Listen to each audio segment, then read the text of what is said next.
네, 오늘 말씀은 요한복음 12장 12절에서 19절 말씀입니다. 지난주 말씀에 이어서 이제 예수님께서 마리아의 향유를 기름 부음 받는 다음 날에 벌어진 일입니다. 오늘 이 어린 나귀를 타시고 예루살렘에 입성하셨다는 얘기는 사복음서에 다 기록되어 있습니다. 그런데 마태, 마가, 누가, 요한복음, 사복음서에 기록되어 있지만 요한복음의 이야기가 가장 짧습니다. 각 저자들마다 독특한 자기들의 그 관점들이 있거든요. 특별히 요한복음 이야기가 요한복음에는 제자들이 나귀 새끼를 구해오는 장면이 빠졌습니다. 그렇죠? 그 다음에 예루살렘 입성한 이후에 성전 정화하는 장면도 빠져 있습니다. 근데 요한복음에만 또 기록되어 있는 내용도 있습니다. 그것은 예루살렘 성에 입성한 날이 주일이라는 날짜, 즉 6월절 명절 이틀 전이라는 이 표현이 있기 때문에 우리가 그거를 주일이라는 날짜로 계산해낼 수 있습니다. 또 환영하는 무리가 손을 들어 가지를 들어서 흔들거든요. 근데 그냥 다른 세 복음서에는 가지를 들었다 얘기하고 있는데 요한복음에만 감람 종려나무 가지를 들었다라는 나무의 정확한 표현들이 있습니다. 이렇게 다양한 예루살렘 입성에 대한 기사들이 네 복음서가 다 동일하게 기록하고 있는데 이 예루살렘에 입성하는 이 사건은 굉장히 신학적으로도 매우 중요한 의미가 있는 큰 사건입니다. 보통은 예루살렘 입성을 승리의 입성이라고 우리가 부르지만 실은 승리의 입성은 아니죠. 정확하게 표현한다면 영광을 위한 고난의 입성이 맞죠. 하나님께서 주실 영광을 받기 위해서 거쳐가야 될 엊그제 끝났던 뭔가요? 그 상속자들 그 부제를 제가 보니까 뭐였죠? 무슨 무게를 왕관의 무게를 견뎌낸 자. 네. 뭐예요 지금? 예수 그리스도께서 주님의 영광을 받기 위해서는 뭘 견뎌내야 되는 거예요? 십자가의 고난이라는 이걸 견뎌내야 돼요. 거기서 꼭 따온 거 아닐까. 그러니까 예수님이 승리의 입성이 맞지만 그러나 그 승리 이전에 그는 그 승리를 맛보기 위해서는 고난의 십자가의 길을 걸어야 했던, 즉 부활의 영광을 위하여 십자가의 죽음을 위하여 예루살렘에 입성했다는 것입니다. 그런데 이러한 예수님의 고난을 알지 못한 사람들은 그 예수님이 예루살렘에 입성하자 어떤 반응을 보입니까? 그들은 죽은 나사로를 살리신 기적만을 기억하면서 호산나 찬미를 부르면서 환영하고 있습니다. 심지어 예수님의 제자들조차도 야, 이제 우리 예수님 드디어 예루살렘에 입성하시는구나, 이제 우리 한 자리 차지할 수 있는 날이 곧 오겠구나라는 마음들이 컸습니다. 예수님께서 영광을 얻으신 후에야, 부활하신 후에야 예수님께서 어린 나귀를 타시고 예루살렘에 입성하신 뜻을 알았다라고 16장에 보면 기록하고 있습니다. 그러니까 지금 이 상태는 제자들조차도 예수님께서 예루살렘에 입성하는 참 의미가 무엇인지 알지 못했다는 것을 우리에게 분명히 알려주고 있습니다. 오늘 이 시대 교회들 안에도 이렇게 예수님의 영광을 취하기는 원하지만 예수님이 걸었던 그 고난의 길은 걷지 않기를 원하는 사람들이 많이 있다는 것입니다. 영광, 축복은 받기를 원하지만 그 축복과 영광을 얻기 위해서 마땅히 걸어야 하고 마땅히 참아내야 될 그 그리스도의 고난에 대해서는 다들 손사래를 친다는 사실입니다. 오늘 본문 내용들을 깊이 묵상함으로 인해서 우리의 잘못된 신앙 또 혹은 부족한 신앙을 바로잡는 시간이 되기를 소망해 봅니다. 특별히 12장 12절부터 볼까요? 그 이튿날은 어떤 날입니까? 나사로와 함께 잔치했던, 그리고 마리아로부터 향유를 기름 부음 받았던 그 베다니에 있었던 사건은 이튿날입니다. 명절에 온 큰 무리, 이 명절은 지금 6월절, 예수님의 공생의 기간 동안에 네 번째 벌어진 6월절입니다. 이 6월절에 큰 무리가 왔습니다. 유대의 역사학자 요세푸스가 기록을 남기기를 6월절 명절에 약 270만 명의 사람들이 모였다고 합니다. 그러니까 보통 사람이 모인 거 아니죠. 270만 명이면 여러분 어마어마한 숫자입니다. 우리 시청에 광화문에 사람들 쫙 모여도 해봤자 몇만 명이거든요. 그래도 사진 찍힌 거 보면 어마어마하잖아요. 270만 명이 이 예루살렘의 유월절을 지키기 위해서 디아스포라 흩어진 전 세계 흩어진 이스라엘 백성들이 찾아오고 있는 아주 많은 사람들이 몰려 있는 그 상황 가운데 주님도 지금 입성하고 있는 것입니다. 그렇게 예루살렘에 오신다는 소식을 들었습니다. 종려나무 가지를 가지고 맞으러 나가서 외치되 호산나 찬송하리로다 주의 이름으로 오시는 이 곧 이스라엘의 왕이시여라고 찬송하고 있습니다.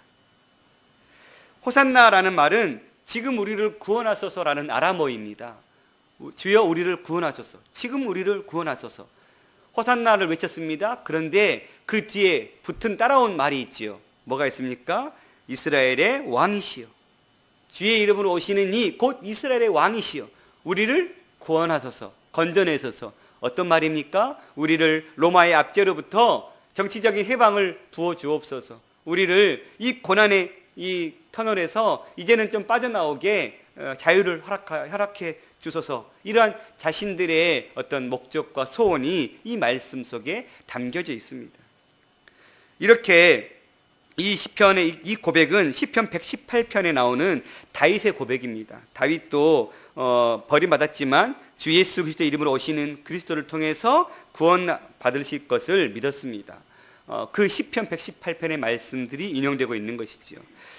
이렇게 큰 무리들이 예수 그리스도를 향해서 찬미하고 찬송할 때 바리새인들은 어떻게 했냐면 누가복음에 보면 제자들을 향해서 외칩니다. 왜 사람들 저렇게 떠들게 내버려 두느냐? 제재시켜라. 그런데 예수님께서 그들을 향해서 말씀하시기를 만일 이 사람이 잠잠하면 돌들이 소리칠 것이다. 어린아이와 젖먹이들의 입에서 나오는 찬미를 온전히 하셨다 함을 너희가 읽어본 적 없냐? 라고 주님은 대꾸하셨습니다. 무슨 말입니까? 군중들, 큰 무리들의 그 호산나 다윗의 왕이여, 이스라엘 왕이시여, 이런 그 찬송의 소리가 예수님 당신을 높여드리는, 당신께서 왜 이 땅에 오셨고 왜 지금 예루살렘에 입성하고 계시는지에 대한 분명한 뜻은 알지 못한 채 외치고 있었던 찬양이라 할지라도 주님은 그 소리를 그치게 하면 저 돌들을 들어서라도 내가 나를 찬송하게 하겠다고 말씀하고 있다는 사실입니다. 그렇죠? 만왕의 왕이신 예수님을 찬양하는 것은 당연한 일입니다. 오늘 우리는 30분쯤 찬양을 드렸습니다. 어떠한 마음으로 찬양을 드렸습니까? 우리의 찬송 생활은 어떻습니까? 우리의 찬양도 이 지금 군중들과 마찬가지로 찬양의 깊은 가사, 찬송이 고백하는 곡조에 우리의 믿음, 우리의 신앙, 우리의 과거의 경험들을 다 쏟아부어서 나도 이 찬양을 쓴 이 작곡자의 마음에 나도 내 마음을 동요하고 나도 이 하나님이 그런 하나님임을 믿음으로 고백합니다. 이러한 찬송을 드리고 있습니까? 아니면 그저 곡조가 좋고 그냥 가사가 좋아서 그냥 흥얼대고 있습니까? 이건 우리가 꼭 한번 되새겨 봐야 될, 돌이켜 봐야 될 문제입니다. 우리가 지금 주님께 드리는 찬송 정말 하나님께서 기뻐 받으실지. 저는 찬송하면 머리에 떠나지 않은 그 예화가 하나 있습니다. 뭐 이게 그냥 우스갯소리죠, 한마디로.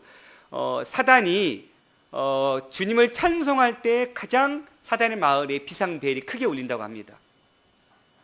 우리가 이렇게 이제 2시가 딱 되어서 찬양을 시작하잖아요. 그러면 지금 사단 마을에는 비상벨을 막 울리는 거예요. 따릉따릉따릉 울려. 뭐예요? 빨리 모여, 빨리 모여, 빨리 모여. 그 다음 뭘까요? 지금 저기 뜨인돌 교회에 저 청년들이 지금 하나님 찬양하고 있어. 자, 어떻게 했으면 좋겠냐? 질문을 던집니다. 그랬더니 한 사람이 대답합니다. 제가 졸음이라는 것을 주겠습니다. 제가 졸게 하겠습니다. 또 한 사람이 또 대답을 줍니다. 제가 집에 두고 온 것들을 생각나게 하겠습니다. 어제 만났던 여인, 어제 만났던 몸 좋은 남자, 뭐 이런 헛생각들. 또 한 사람이 얘기합니다. 내가 마음을 어렵게 하겠습니다. 지금 해결되지 못한 그 마음, 어찌 할 수 없어서 그 상한 마음, 지금 깨진 마음으로 왔는데 그 마음을 내가 더 불쏘시개를 집어넣어서 더 아주 기분 나쁘게 해놓겠습니다. 여러분, 여기에 거의 다 걸리지 않아요? 찬양할 때 여러분 잡생각 날 때 많고요. 그 다음에 앉은 순간에 아직 해결받지 못한 내 마음의 상태 때문에 난 지금 찬양할 수 없습니다. 지금 내 마음이 지금 찬양할 마음이 아닙니다. 이렇게 지금 있을 때도 있지 않습니까? 또 찬양할 때 자꾸 다른 잡다한 생각들, 우리가 그곳으로부터 승리하고 이겨내서 하나님께 받을 만한 정말 온전한 찬양을 올려드리기를 소망해 봅니다. 아멘. 아닌가 봅니다. 네, 자 14절입니다. 예수는 한 어린 나귀를 타셨습니다. 다른 복음서에 보면 두 제자를 보내서 나귀를 가져오라고 합니다. 나귀의 주인이 왜 내 나귀를 가져가냐 했더니 주께서 쓰시겠다 하라 이 말씀만 했더니 그 나귀 주인이 그냥 내다 줍니다. 그래서 그 나귀를 타고 오지요. 이들의 환호성과 열광 속에서 예수님께서 오신 모습은 어떤 모습입니까? 마치 올림픽 때 금메달을 따가지고 금이 환영한 오픈과 딱 대절해가지고 많은 군중들의 그 환영 속에서 오는 그런 선수들 같이 오시지 않았습니다. 또 요즘 이제 연말이니까 영화제 같은 거 하잖아요. 그러면 정말 아주 시커먼 리무진 타고 딱 와가지고 경호원들의 호의를 받으면서 우아한 드레스 딱 입고 레드카펫 딱 걸어가면서 그런 환영을 받고 있는 모습이 아닙니다. 화려한 마차도 아닌 나귀도 그런 나귀가 없을 정도로 새끼 나귀. 상상해 보십시오. 머릿속으로 그려 보십시오. 나귀 타고 오신 예수님의 모습이 어땠을까요? 허리는 제대로 펼 수 있었을까요? 이게 다리가 끌리지 않았을까요? 어린 낙이 커봤자 얼마나 크겠어요. 예수님은 이미 성인인데 성인 나귀를 탔다고 했을 때 이렇게 타도 양발이 아마 걸렸을 것 같고, 여자들 자전거 탈 때 이렇게 타는 것처럼 타도 발이 걸렸을 것 같은 나귀의 심정은 어떨까요? 이건 동네 꼬마 태우는 것도 아니고 다 큰 30살 넘은 청년을 태워야 되는 어린 나귀의 심정, 되게 볼품없었을 거예요. 정말 저게 뭔가 싶을 정도로 아마 왜 저렇게 등장하지? 아마 사람들이 의아할 수 있었을 것입니다. 그런데 이렇게 의아한 모습으로, 초라한 모습으로 등장하는 이유는 어디에 있습니까? 스가랴서 9장 9절입니다. 시온에 따라 크게 기뻐할지어다, 예루살렘에 따라 즐거이 부를지어다. 보라, 내 왕이 내게 임하시나니 그는 공의로우시며 구원을 베푸시며 겸손하여서 나귀를 타시니 나귀의 작은 것 곧 나귀 새끼니라 라고 기록하고 있습니다. 예수 그리스도는 지금 어디에 초점이 맞춰 있습니까? 하나님의 말씀을 성취하는 데에 그의 온 인생이 걸려있는 사람입니다. 사람들의 소원, 사람들의 마음 안중에도 없습니다. 예수 그리스도의 일거지일투족은 다 하나님의 말씀을 성취하는 데에 달려 있습니다. 얼마든지 자신의 권위로 호위무사 부리듯이 화려하게 입장할 수 있습니다. 그런데 주님은 이미 오래전에 예언해놓은 그 스가랴서의 말씀을 성취하기 위해서 친히 어린 나귀를 선택하시고 그 어린 나귀 위에 올라서 예루살렘에 입성하고 있던 사실입니다. 예수 그리스도는 이 땅에 오신 것이 이스라엘의 독립을 위해 오신 것이 아닙니다. 또 강력한 힘으로 세계 정복을 이루고 모든 사람 위에 군림하기 위해 오신 것이 아니지요. 예수 그리스도의 오심은 하나님께서 이 세상을 이처럼 사랑하사 독생자 그 사명을 감당하기 위함이죠. 죽으시고 모든 고난과 조롱을 당하시고 겸손히 그 십자가에서 죽으시기 위함으로 주님 오셨다는 사실입니다. 예수 그리스도의 십자가의 죽으심으로 육신을 입는 자는 누구든지 그 죽으심을 믿는 자마다 하나님의 자녀로 칭함받는 이 놀라운 십자가의 사역을 이루시기 위해서 오셨다는 사실입니다. 그런데 어떠한 사람도 주님의 이 오심에 대한 목적을 온전히 깨닫지 못하고 있습니다.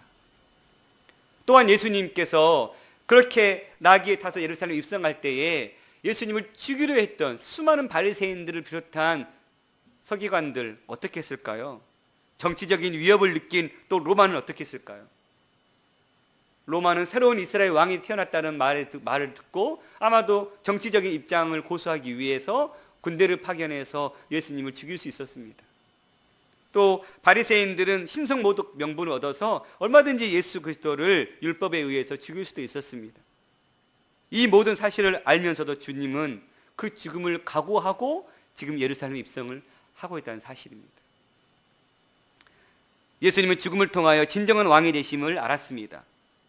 내가 죽어야만이 내가 하나님이 원하시는 진정한 왕관을 내가 쓸 수 있구나. 그래서 주님이 친히 그 길을 걸으신 것입니다. 그런데 제자들의 반응은 어떠합니까? 16절입니다. 제자들은 처음에 이 일을 깨닫지 못하였다가 예수께서 영광을 얻으신 후에야 이것이 예수께 대하여 기록된 것임과 사람들이 예수께 이같이 한 것임을 생각났다라고 기록하고 있습니다. 나중에서야 영광을 다 받으시고 성령께서 임하시고 난 이후에 그때서야 주님이 죽으셔야 될 이유가 이거였구나라고 알았다는 사실입니다. 진정한 나귀 타고 예루살렘 입성하신 그 목적이 무엇인지 그들은 알았다는 사실입니다. 그들은 아직도 서로 누가 크냐 가지고 싸우고 있습니다. 누가 오른편에 왼편에 앉을 것인가 놓고 싸우고 있습니다. 예수님께서 가셔야 될 걸음걸이와 그 걸음에 대해서는 전혀 생각하고 있지 못합니다. 어떻게 하면 한 자리 취해볼까? 왜요? 나사로도 죽은 지 나흘이 된 사람을 살릴 수 있는 예수라면, 그리고 내가 그분의 제자라면 내가 얻을 영광은 얼마나 클까? 여기에만 모든 포커스가 맞춰져 있습니다.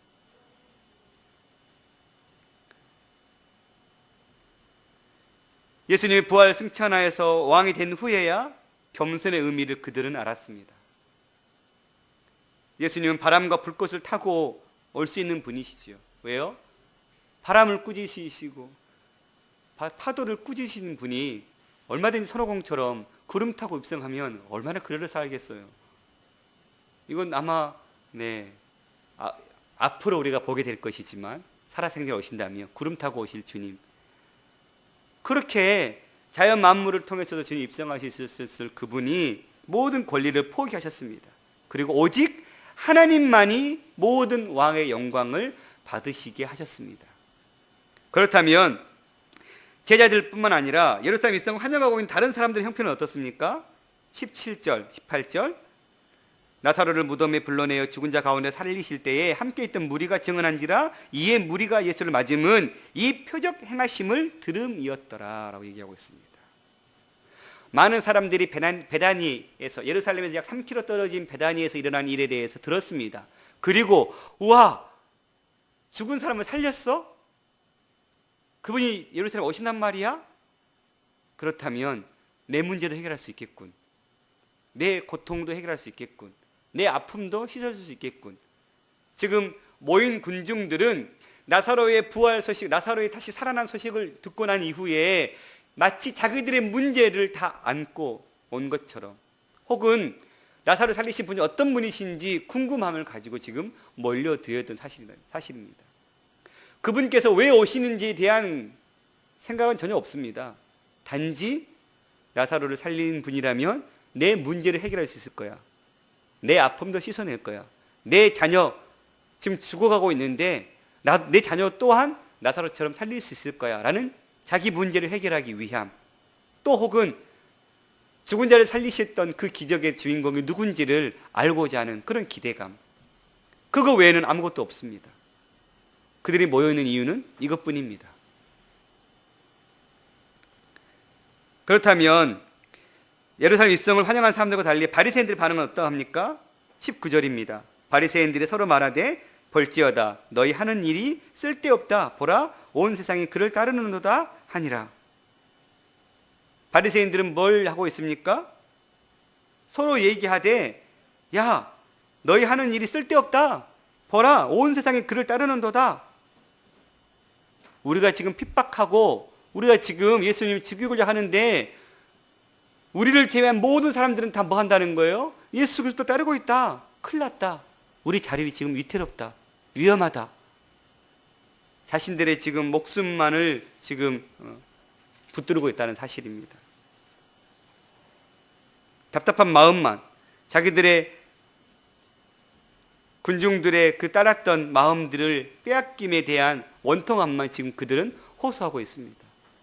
우리가 예수님 죽이려고 했는데, 이 멋진 계획을 세웠는데 큰일 났다 이거. 이 많은 200만 명이 넘는 이 많은 무리가 지금 이 예수를 지금 추앙하고 있으니 이거 큰일 났다. 우리의 시대는 끝났다. 어찌하면 좋겠냐. 이런 하소연만 지금 하고 있다는 사실입니다. 그러면 오늘 본문에 등장한 예수님은 어떤 분이십니까? 주님은 스가랴서 9장 9절을 통해서 우리에게 말씀하고 있습니다. 그분은 공의로우신 분이라고 얘기하고 있습니다. 공의로우신 분. 공의라는 말은 무슨 말입니까? 하나님의 대표적인 모습 가운데 하나죠. 성경에서 하나님은 공의로우신 재판장이시고 의로우신 주님으로 말씀하고 있습니다. 우리말 공의로 번역된 히브리의 원뜻을 보면 재판, 심판, 정의와 관련되어 있음을 우리는 알 수 있습니다. 하나님 어떤 분이십니까? 정의로우신 분, 공의로우신 분, 재판을 곧게 하시는 분. 어린 낙을 타시고 예루살렘에 입성하신 예수님 또한 이렇게 공의로운 분이라는 말씀입니다. 그래서 하나님의 의를 세우기 위해서 이 땅에 오신 의의 왕, 공의의 왕, 그게 우리 예수님이셨습니다. 이사야 선지자는 이렇게 말씀합니다. 11장 5절에 장차 오실 메시아께서 공의로 허리를 삼으시고, 또 42장 1절에 보면 이방의 공의를 베푸실 거다. 또 53장 11절에 보면 많은 사람을 의롭게 하고 그들의 죄를 친히 담당하실 것이다 라고 예언하고 있습니다. 또한 마가복음 전체는 고난받은 종에 대한, 의의 종에 대한 포커스에 맞춰서 마가복음을 기록하고 있습니다. 이렇게 많은 성경이, 또 많은 선지자가 예수 그리스도의 그 공의로우심을 이야기하고 있습니다. 예루살렘에 입성하신 그분은 공의로우신 왕이십니다. 그러므로 공의로운 주님께서 우리에게 무엇을 요구하고 있습니까? 의로운 백성이 너희들도 되어라 라고 얘기하고 있는 것입니다. 산상수훈에서 주님은 의에 줄이고 목마른 자가 배부름을 얻을 것이라 라고 말씀하고 있습니다. 또한 계속되는 말씀 속에서 5장 10절에 의를 위하여 핍박받는 자가 복이 있고 천국이 저희 것이다 라고 얘기했습니다. 우리의 삶을 향해서 너희도 나와 같이 의로운 삶을 살아라라고 얘기하고 있습니다. 왜요? 당신이 공의의 왕이기 때문에 그렇습니다. 이 세상이 끝날 불의한 자들은 공의로우신 주님 앞에서 심판받아 지옥 형벌에 떨어질 것입니다. 그러나 믿음의 의인들은 아버지 나라에서 해같이 빛날 것을 마태복음 13장에서 얘기하고 있습니다. 불의한 자들은 심판받지만 의로운 사람들은 해와 같이 빛날 것이라고. 그러니 우리에게 의로운 삶을 살라라고 얘기하고 있습니다. 저와 여러분이 공의로운 삶, 공평한 삶, 정직한 삶, 이런 삶들을 이루기를 소망합니다. 또 두 번째 볼 수 있는 것은 그는 구원을 베푸신 구세주라고 얘기하고 있습니다. 우리에게 구원을 주시는 주님. 스가랴 선지자 나게 타신 메시아를 공의로우신 왕뿐만 아니라 우리에게 그 공의로우신 왕은 구원을 베푸시는 왕이라고 얘기하고 있습니다. 만약에 예수님께서 공의로만 오셨다 그러면 이 땅에 구원받을 자가 있을까요? 없을 것입니다. 우리가 공의라는 잣대로만 가지고 우리 삶을 측량해버리면 어찌 부끄러워서 그나마 그 앞에 설 수 있겠습니까? 우리처럼 불의하고 우리처럼 하나님의 그 의를 입지 못하는 모습이 얼마나 많을 때가 있는데요. 그런데 주님은 공의를 가지고 오셨지만 공의만 가지고 오신 게 아니고 구원자로서 오셨다는 사실입니다. 당신의 몸을 십자가에 못 박아 희생함으로써 공의의 심판에서 해방받도록 주님은 그 길을 여셨습니다. 십자가 위에서 공의의 형벌인 사망을 친히 당신의 몸으로 감당해내신 것입니다.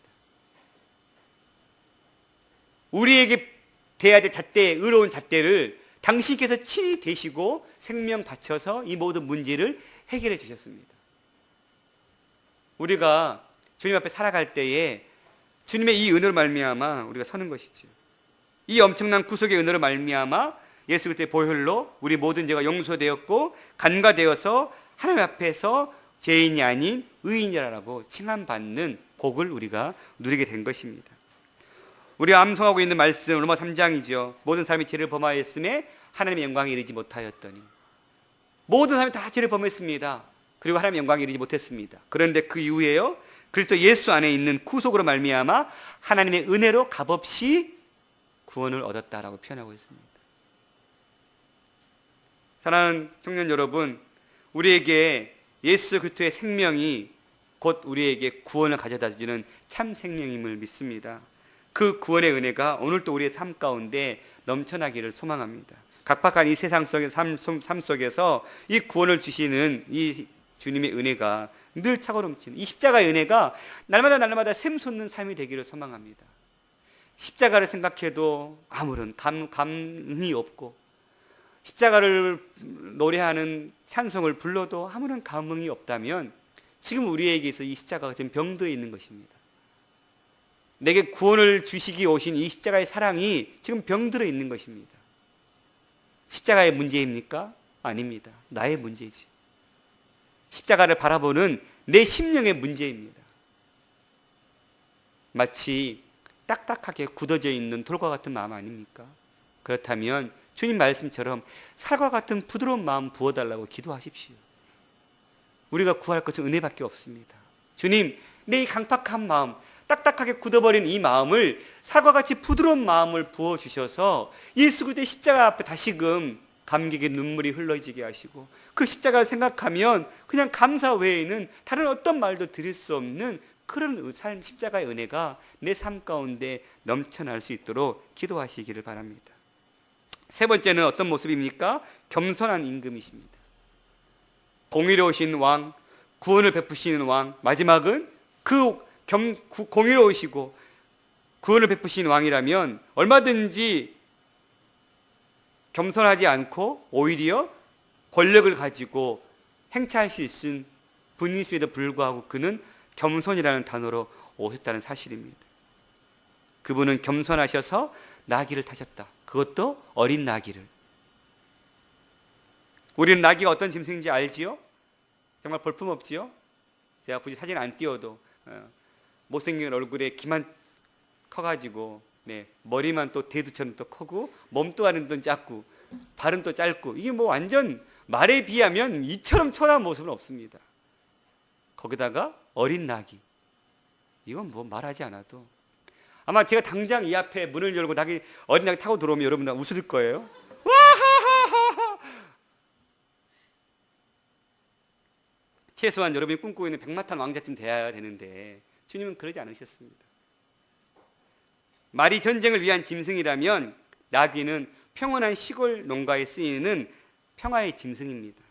우리 주님은 겸손한 왕이시죠? 평화의 왕이십니다.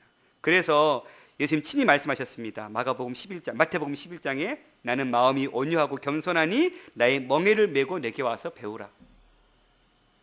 주님은 친히 당신이 어떤 분이신지를 말씀하셨습니다. 내 마음을 배우라. 겸손한 내 마음을 배워라. 얼마나 겸손하신 분이신지 그분은 제자들의 발을 친히 한 사람 한 사람 다 씻어주셨습니다.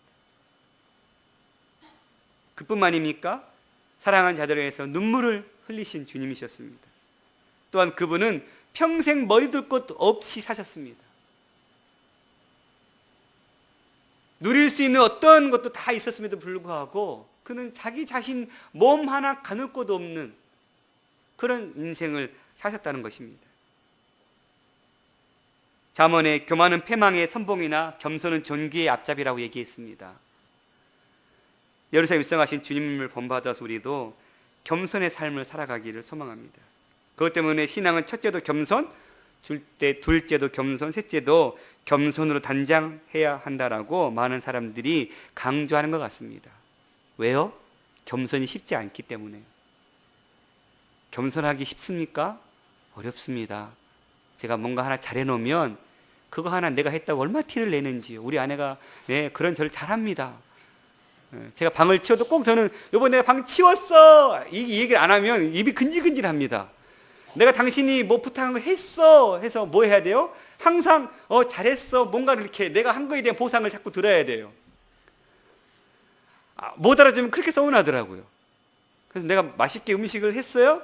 항상 우리 세 딸들이 이구동성으로 아빠 맛있어 아빠 짱 이걸 매번 하거든요. 근데 안 하면 서운해요. 매번 들었거든요. 그런데 안 하면 또 서운해요. 왜요? 내가 했는데. 내가 어떻게 했는데 이것들이 몰라주고 내 마음을. 참 겸손이라는 것과 정말 어떻게 하면 나를 좀 드러내볼까? 티 안 나게. 중요한 건 뭐예요? 티 안 나게. 그런데 결코 여러분 티 납니다. 티 안 나는 게 있을 수가 없어요. 여러분 나는 티 안 나게 겸손하려고 하지만요 그 모습이 되게 어색합니다. 그러니 포기합시다. 그런 겸손 찾지 마시고 진정한 겸손의 모습, 정말 주님께서 오신 그 모습을 닮기를 소망합니다. 말씀 마치겠습니다. 이렇게 예수 그리스도의 진정한 가치를 발견하는 것은 종교로도 제도나 조직으로도 할 수 없습니다. 기독교는 종교도 조직도 아닙니다. 기독교는 새로운 가치를 발견하는 모임입니다. 그리고 그 가치를 따라 사는 것입니다. 이것이 무서운 것이죠. 가치를 따라 사는 것. 왜 그렇습니까? 무서운 사형도구인 십자가가 우리에게 왜 의미가 있는 것입니까? 거기에서 예수 그리스도께서 십자가에서 죽으시고 부활하셨기 때문에 그렇지요. 예수께서 인류 구원의 사명을 위해 달려 죽으셨기 때문에 우리에게는 그 십자가가 사형의 도구가 아닌 은혜의 도구로 바뀌어버린 것입니다. 우리가 왜 가난하고 겸손한 것이 이 세상을 살면서 무슨 쓸모가 있는 것입니까? 주님께서 그러한 삶을 사셨기 때문에 우리에게 그것이 가치가 있는 것으로 바뀌어버린 것이죠. 이것은 엄청난 예수 그리스도의 가치입니다. 내 것을 포기하고 주님의 것을 취해서 살아가는 삶. 세상의 가치로 볼 때는 전혀 쓸모없고 필요 없는 것들이지만 예수 그리스도의 믿음의 잣대로 볼 때에는 우리에게서 가장 소중한 가치라는 것입니다. 진정한 가치를 상실한 채 기독교로 포장된 그럴듯한 종교를 내세우니까 세상에서 교회가 빛을 잃어버린 것입니다. 예수의 가치를 잃어버린 채 의리의리한 수백 수천억의 교회 건물과 거대한 교단만 내세워서 얻을 것은 아무것도 없습니다. 예수 믿는 것이 무시당하고 손가락질 당하는 안타까운 시대를 만드는 이때에 저와 여러분 한 사람 한 사람이 다시금 예수의 진정한 가치를 알고 십자가에 죽으신 이 가치, 지난번 말씀드렸던 스터드라는 그 학생이 예수 그리스도께서 나를 위해서 죽으신 것이 사실이라면 내 인생에 어떤 것도 드려도 나는 하나도 아깝지 않습니다. 이 모토를 가지고 지금 외국 선교사님들은 살아가고 있습니다. 내가 주님께 드리는 헌신, 내가 주님께 드리는 시간, 물질 아깝지 않다. 왜? 십자가가 더 크기 때문에. 이게 진정한 가치입니다. 그러니 이 땅에 이러한 겸손의 모습으로 오신 예수 그리스도의 진정한 가치를 우리의 삶 속에서 각자 발견함을 통해서 그 가치를 발견했다면 그 가치답게 살아가는 저와 여러분 인생이 되기를 소망합니다.